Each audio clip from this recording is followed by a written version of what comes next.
Today's show is brought to you by DraftKings Sportsbook. You know, the leaders when it comes to sports book world. Not only are they safe, but they are secure. And most importantly, Deke, they are reliable. And for all the first-time users out there, because we know it's the first for everyone, if you use the promo code MOATS, you will receive up to $1,000 in deposit bonus money. It's a cool concept. You put the promo code in, whatever you put in for your money, DraftKings is going to match it. It's that easy, baby. It is that easy. So, as we always say, what better time than Super Wildcard Weekend? Like, bro, we got the picks. Yours hit big last week. We know this, right bro. Yep. We know this. So stop wasting time. Listen to what we're talking about. But more importantly, use their promo code and get you an opportunity to get some money. But, Deke, as we always say, we know at times some people might be going through some stuff. We know some people might have gambling problems. They might need crisis counseling, maybe even referral services. Well, you know what I'll tell them, Deke? What do you say? You gotta call 1-800-GAMBLER. Oh, I say you gotta call 1-800-GAMBLER. I say you better call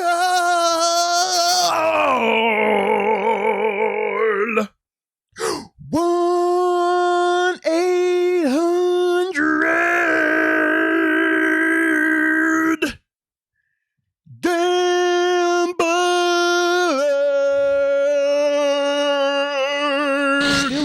Versus Chiefs Sunday night action, Super Wild Card matchup.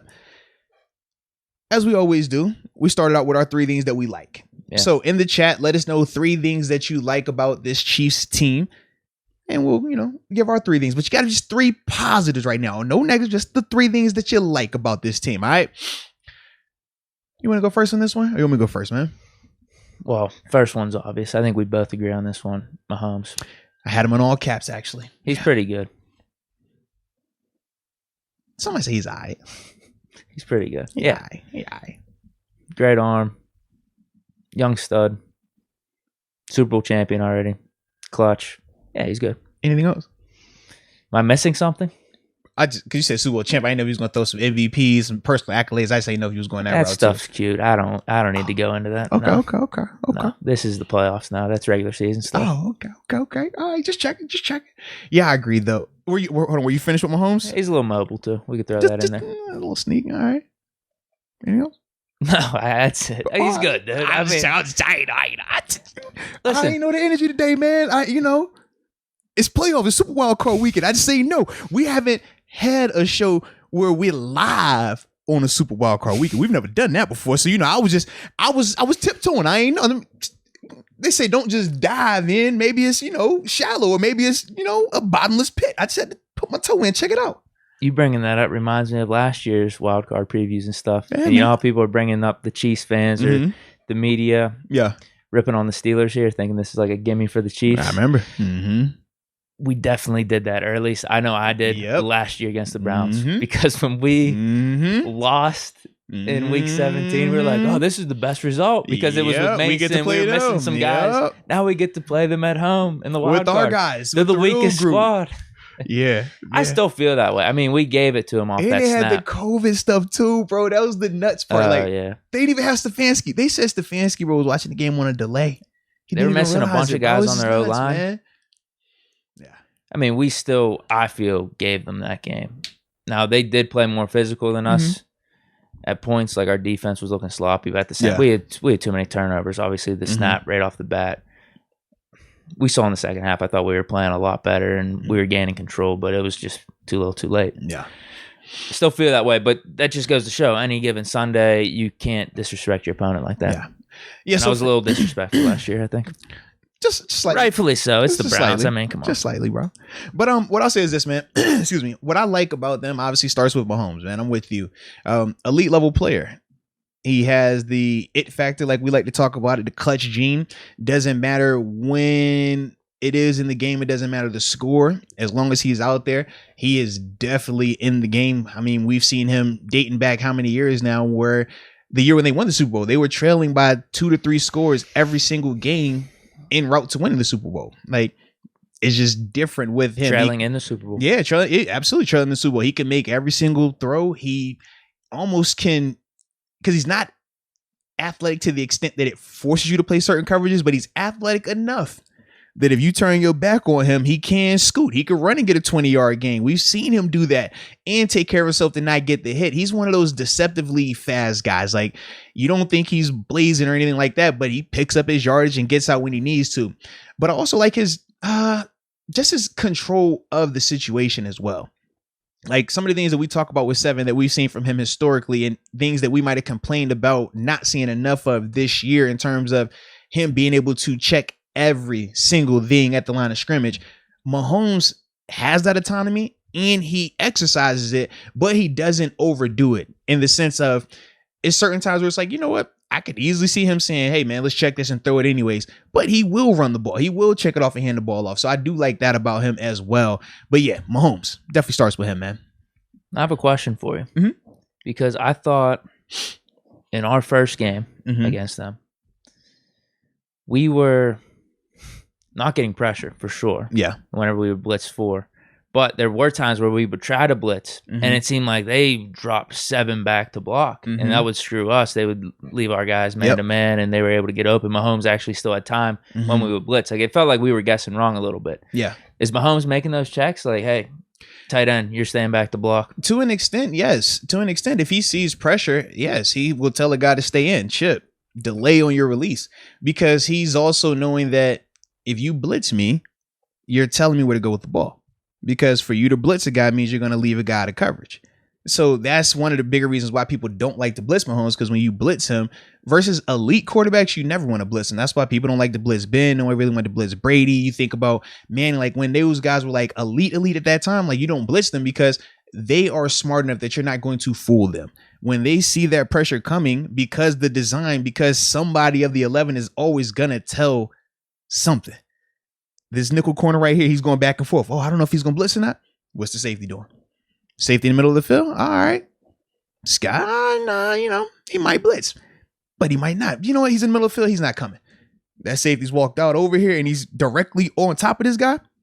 This guy's blitzing right here. Those are some of the things where you look on the backside of the coverage. Everybody's going to have a telltale sign, because for that blitzer to hold his disguise and come on time, somebody else is going to have to be at a disadvantage in coverage picking up his person. And most of the time, the rule is you disguise, but you don't disguise at the expense of your coverage. So I'm going to have to tell something if my guy is all the way over there and I'm trying to show over here for this disguise to fool this quarterback. Right. So as soon as I move, he knows. And now as soon as I do that, now the element of surprise is gone. That's another reason why you just don't blitz those guys typically, because of that. Now, in terms of trying to change it up, that's one thing, but it's hard to just go in with this mindset, we're going to heat them up, because that's a quick way to die. Well, yeah, he's probably either making the checks at the line or he's able to like read it immediately after the ball snap. And he can, all right, I'm getting into this guy then. But speaking of changing it up, you talked about Mr. Mike Talwin. Yeah, man. Saucing some defensive plays up last week. Yeah. Why not this week? A little confusion for Mahomes. I'm with it, like in the sense of, I don't think you're going to ever confuse him, but this is what we did. I think of 2015, we went to Denver playing Peyton Manning, right? And we knew it was like, yo, you're not going to fool Peyton. But if we make everything look the same, we didn't feel like he could process it fast enough athletically because of how old he was at that time. So the mindset was, instead of showing all these different, oh, you're blitzing, you're not blitzing, and one of us being at a competitive disadvantage, we're going to show, at that time, we said we were going to show all out blitz every snap. Or we were going to show cover one every snap with guys walked up, making it look like we're bringing pressure every single play. I like that. Because for Peyton, every time he looked at the line of scrimmage, he saw what? Everybody down here, guys pressed up. Even though we was going to run cover 3, we was going to run cover 4, and we knew it was going to be a challenge, we said this can buy us that time. And you saw it worked. The game plan was working. I mean, everything went like I was supposed to go for us. Obviously, then kind of got a little. We got screwed. Yeah, it was a couple plays. It was a couple plays. Terrible. It was a couple plays. We get it, but that was the approach. Now with Mahomes, I say you either go that approach or you go with the approach that we've been seeing with the Broncos. Did what the MO has been on the Chiefs this year. You play too high and make them have to execute. Make them snap the ball 70, 80 times. Make them do that, because if they do that, the odds of them having a mistake increase. The odds of them becoming arrogant and saying, you know what, I just want to take a shot, that increases. And now you can catch them. Now you can watch them make their own mistake versus when you're trying to force them into something. That's when they dagger you. That's when they hit you over the top for Tyreek. That's when they hit you with Kelsey or Pringle or Harmon. And you're like, dang, bro. And then before you know it, you're like, yo, how do we get down 2 scores? And when you're down to this team, it's different than being down to any other team because of how prolific they are offensively. So that's for me another reason why I'm like, I either say you everybody up and we make it look one way, or you play the too high slow bleed game and just make them have to execute. And if they out execute you for 4 quarters and they snap that ball 70, 80 times and don't turn that ball over and they don't get greedy, well, hey man, you tip your cap to them. But from my experiences, not a lot of teams are as committed to doing that for 4 quarters. Teams eventually get greedy. Teams eventually make a mistake. And that's on you as a defender to capitalize on it. And I do think we got the personnel to capitalize if that were to happen. Well, especially if they're playing, our defense is playing how they were the last 2 weeks. Yeah. Obviously, we didn't really look that good against the Chiefs the first time, but we really didn't get anything going on defense that first time against the Chiefs. Like, no pressure, no mistakes. Dudes were running wide open. Mahomes was able to like pick us apart. Yeah.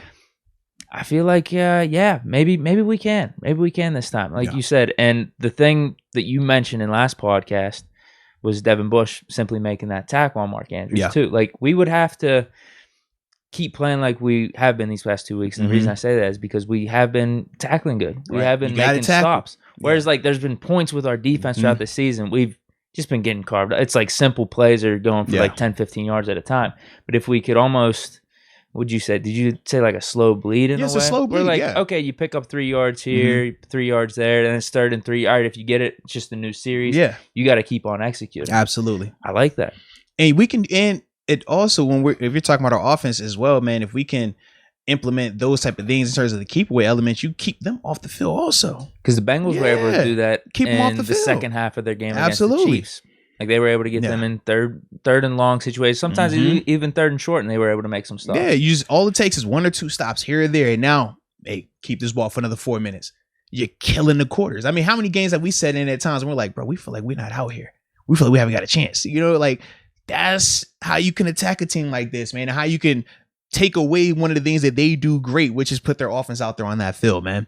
What do you got for 2? All right. Now, man, I could have sworn you were starting this thing out, but I like how you flipped it back on, man. I ain't tripping. It's all good, man, because you started out with Mahomes, and I said, I agree, in all caps on my side, you know? I'll go 2. Yeah. This is another easy one.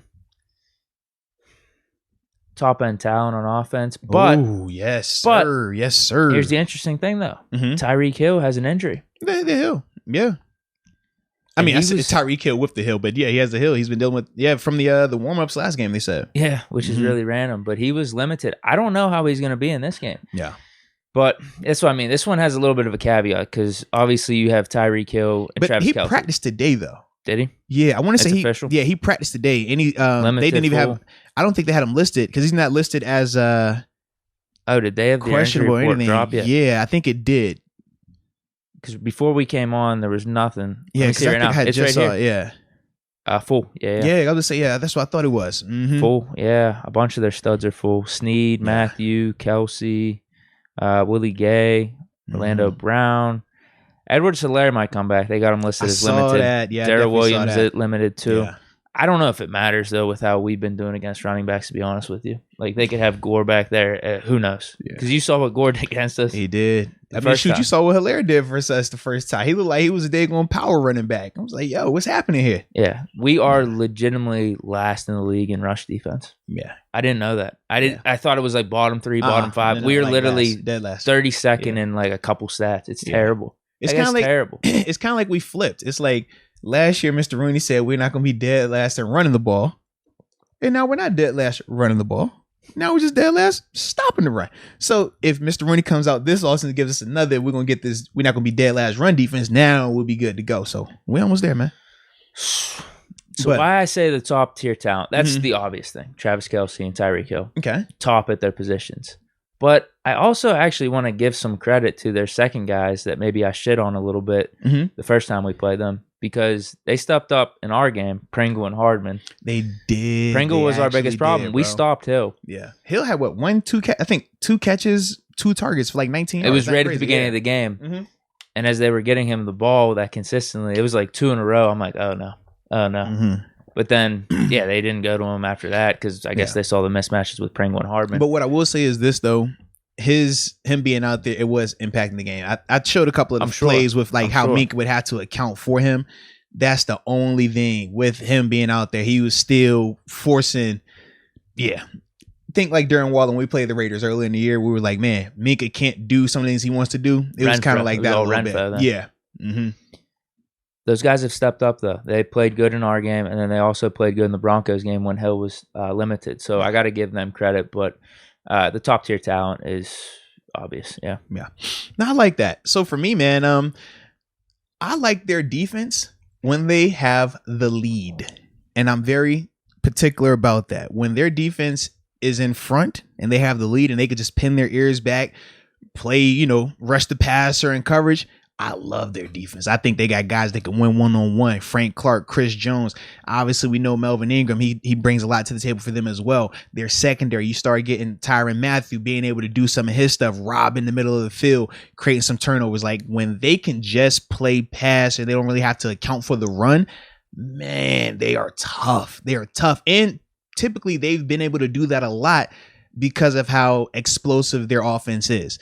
And that's why it is very important that we don't have a slow start this game because we don't want to be trailing against that defense. Yeah, no flea flickers, please. Yeah, we can't do that. That's the one thing with them. If you get into that hole early, it just plays into their hand in all phases. That's what we don't want. But for me, man, I definitely like their defense when they're with the lead because that is when they're at their best. When they're trailing or it's close and they got to be honest and play run and pass, that defense is not as explosive. That defense doesn't create the same amount of turnovers. Now, they do a good job of splash, but it's just different when you're watching them with the lead versus without the lead.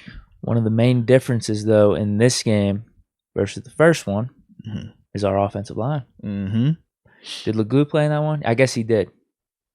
That would have been his first one. We still had Green out there. I was going to say. He was the X factor. Now Hassenauer. They're saying Green's good to go, but Talwin spoke very highly of JC in his press conference. So we cannot be messing around with this. We cannot be messing around with this. JC is the starter. You think it's that set in stone? Yeah. It has to be. It has to be. God, I hope you're right. I don't know if we could look Tomlin in the eye if JC's the starter. Or if JC's not the starter. But would you be surprised? Would I be shocked? I guess I can't say I would be shocked. I'd be mad. I would be mad as well, but I would not be surprised because a little bit, a tad surprised. A tad surprised. Just because this is the playoffs, man. We can't be messing around here. We have seen how this goes, bro. We've seen this. But if we have this new line combination, now Dan Moore's full. How we feel about him and Haig, we talked about that a little bit last podcast.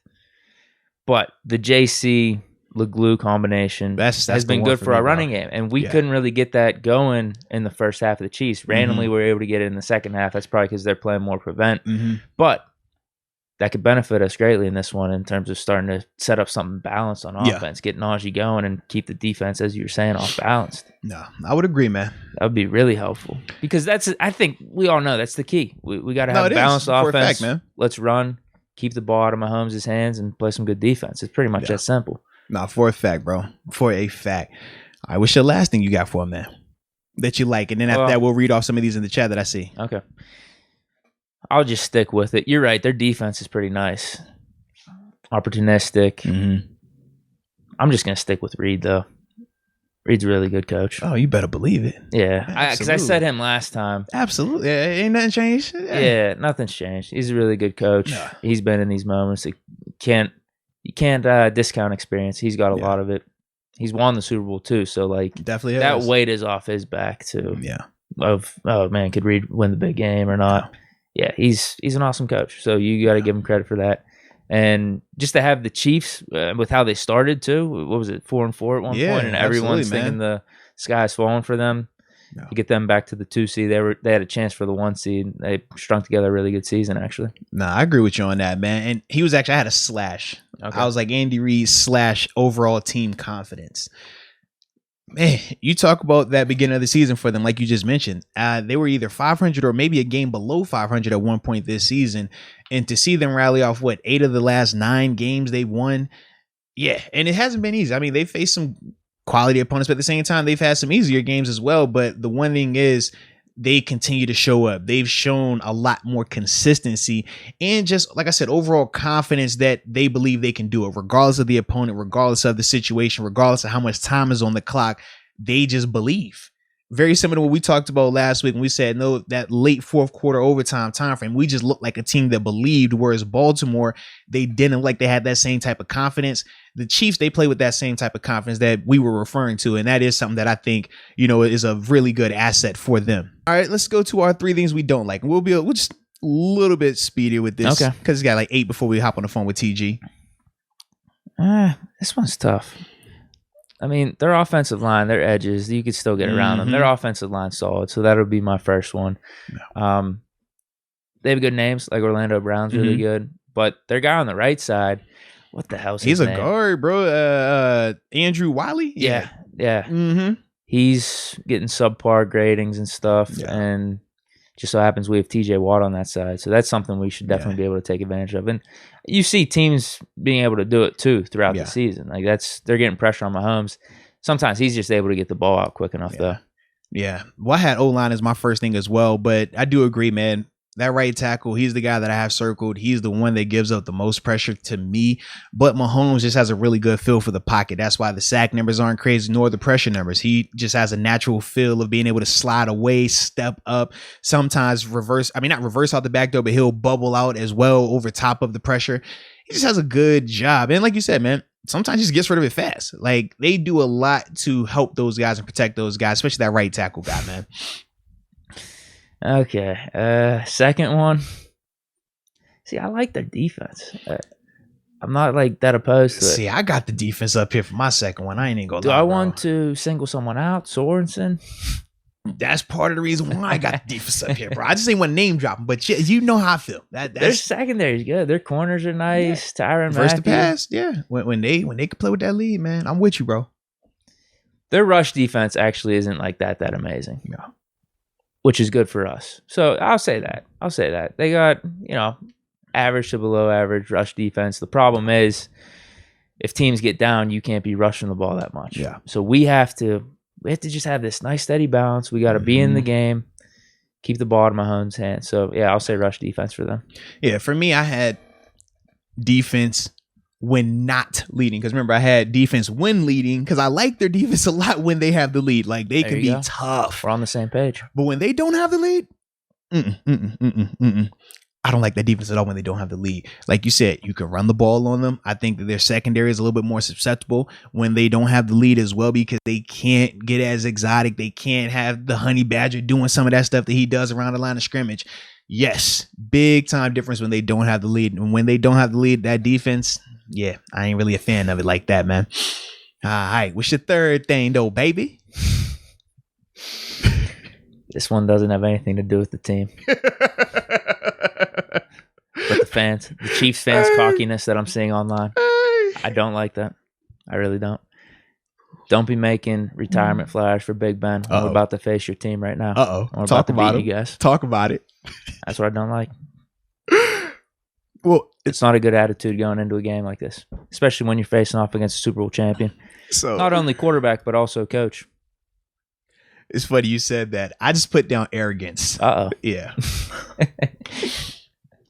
Now, it's funny you said that in terms of talking about like the media perspective, the fan perspective.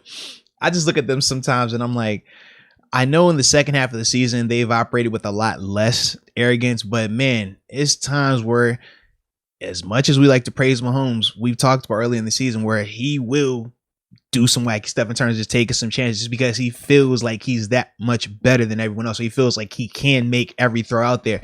And let's be real, a lot of times he does make those throws. But when he doesn't, it gets bad. Or when you can catch him in one of those moments and take advantage of it, that to me is another way where I do think that we could have some success. But you got to capitalize on it. When he's doing this stuff where he's rolling out extending plays and you throwing in the middle of the field, that's arrogance. That's a cardinal sin as it pertains to quarterback play. As a defender, we love those opportunities typically. Just so happens that Mahomes, is a little bit more efficient in those areas. But those are some moments where I'm like, man, if you're the Steelers, if you're Minkah Fitzpatrick, if you're Terrell Edmonds, if you're any of these secondary defenders, underneath defenders, man, when he gets to rolling out and he's trying to throw that ball back across the field like that, you got to capitalize on that, man. You have to, because that is a weakness. That is arrogance. That is him believing that, even though this guy's right here and everything about football says to never do that right there, he does do that. And he does it at a good clip, man. But like I said, he's very successful while doing it. So you got to capitalize on it. But that is something that stands out to me, man.